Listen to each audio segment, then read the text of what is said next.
باز هم از حمایت‌های مردم محترم اندونزی و دولت محترم اندونزی متشکرم.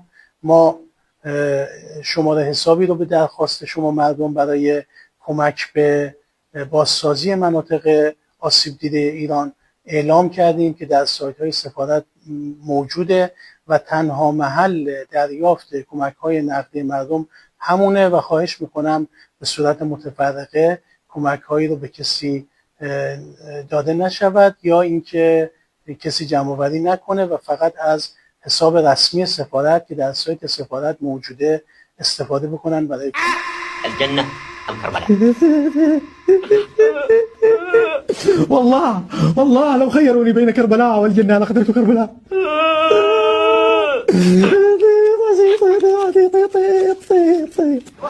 لأن كربلاء أفضل من الجنة. هل تعلم أنه جاء في الروايات أن أهل الجنة يعملون مظاهرة عاجدة راجدة وسيظاهرون يريدون أن يخرجوا من الجنة يرجعوا كربلاء.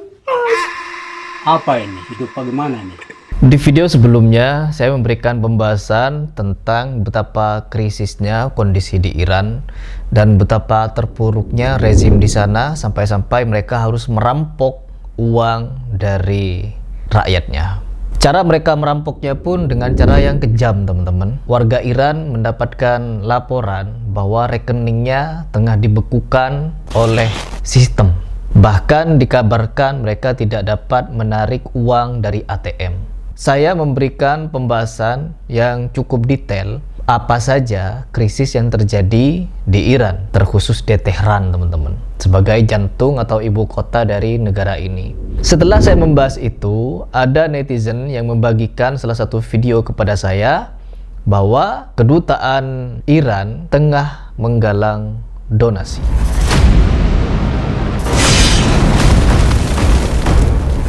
Artinya apa, teman-teman? Pemberitaan yang selama ini digembar-gemborkan oleh media-media lokal, media-media kita ini, ternyata terbantahkan dengan kondisi krisis rezim teroris Iran yang sampai hari ini kita menyaksikan mereka sampai menggalang donasi di Indonesia. Coba kita lihat videonya. Bismillahirrahmanirrahim. Alhamdulillahirabbil مردم عزیز، مهربان و دوست داشتنی اندونزی، السلام علیکم جمیعا و رحمت الله و برکاته. از 28 فوریه گذشته کشور من ایران تحت حملات وحشیانه و ددمنشانه دشمن صهیونیستی. Jadi beliau ini, duta ini, bahwa serangan Amerika brutal, cuman di Indonesia tidak ada pemberitaannya, teman-teman. Yang diberitakan di Indonesia adalah Amerika itu sedang kritis bahwa pengeluarannya selama 1 pekan saja lebih dari 100 triliun.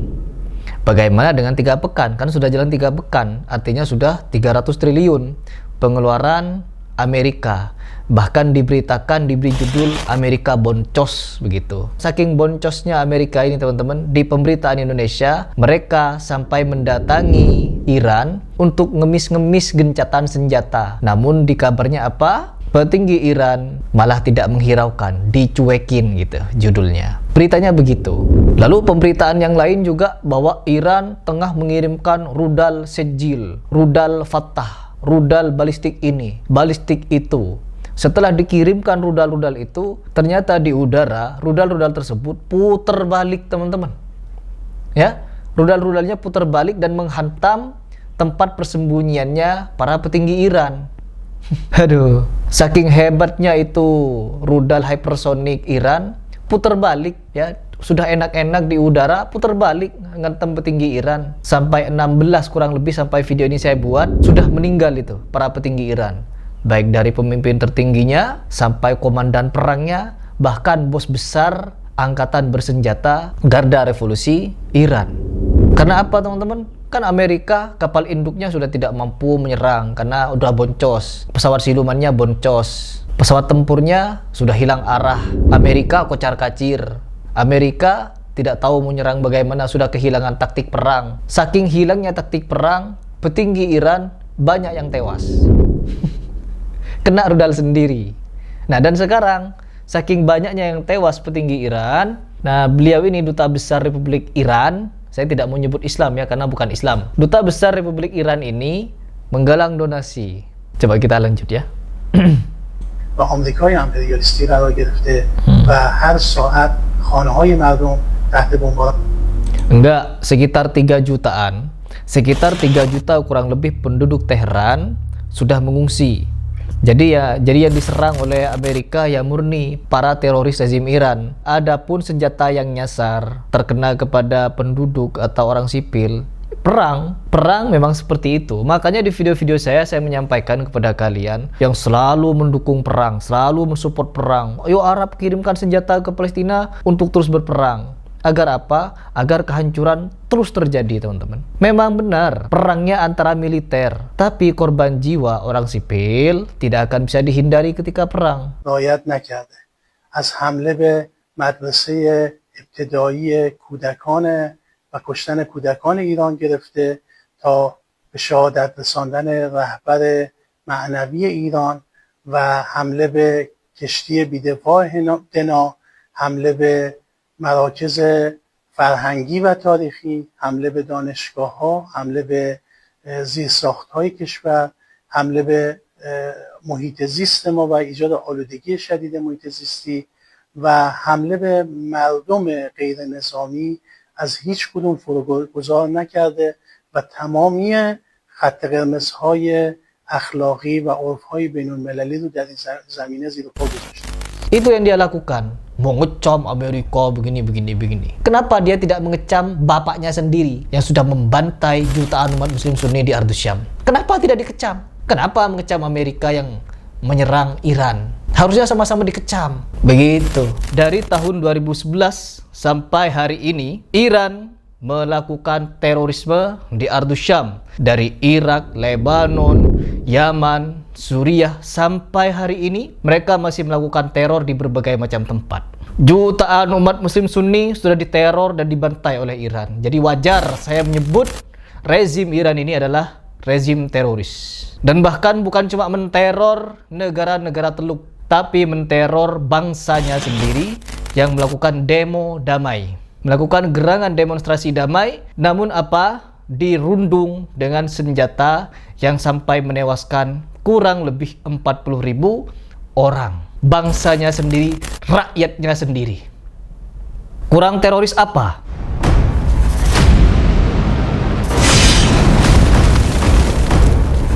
Oh, Indonesia mau perang. Ya, netizen Indonesia mengecam Amerika, pengen perang dengan Amerika. Oh, silahkan. Ya, silahkan kalian datang ke Amerika bawa bambu runcing. Ya, netizen nih yang komentar di YouTube saya, kita mengecam Amerika karena Amerika dan Israel tidak punya rasa kemanusiaan. Mereka ini, mereka itu. Padahal jejak sejarah Iran jauh lebih kejam daripada Iran ini, teman-teman. Sejak abad ke-15, catat baik-baik, sejak abad ke-15, gerakan Syiah Iran sudah melakukan berbagai macam pembantaian di Ardus Syam. Pada abad ke-7 sampai abad ke-15, di Iran sana penduduknya mayoritas Sunni. Hidup damai, tentram, damai teman-teman. Dengan orang Yahudi damai, dengan orang Nasrani damai. Tapi ketika Syiah Iran ini mulai kuat, mulai banyak pasukan, mulai ini, mulai itu, akhirnya apa? Melakukan konversi pada abad ke-15. Konversi negara, konversi ideologi, konversi faham. Apa saja yang mereka lakukan? Menteror. Orang Syiah Rafidah menteror orang-orang Sunni di Ardus Syam, terkhusus di Iran. Dengan apa terornya? Memaksa orang-orang Sunni untuk baiat ke Syiah yang tidak mau dipenggal, dibunuh, dibantai. Istri-istrinya diperkosa, anak-anak yang perempuan diperkosa. Ya, ulama-ulamanya dianiaya dan lain sebagainya. Itulah tindakan konversi Syiah pada abad ke-15. Kelakuan orang-orang Syiah Rafidah baik di Iran, di mana-mana mereka melakukan kezaliman, terorisme. Yang menjadi korban mereka adalah orang-orang Sunni. Iran berusaha cari muka dengan cara apa? Bertakyah, seolah-olah mereka moderat, tidak mau mencaci maki sahabat. Ya, orang yang baru nonton itu mungkin akan berada posisi, oh iya ya, Iran itu ternyata begitu. Kalau Harry Plus tidak membongkar takyah Ali Khamenei, ya umat akan selamanya percaya pada mereka. Ya, meskipun saya bongkar masih saja ada yang percaya. Karena apa? Syiah di Indonesia sudah mulai banyak. Mereka pura-pura ngaku Sunni, komentar di media begini begitu.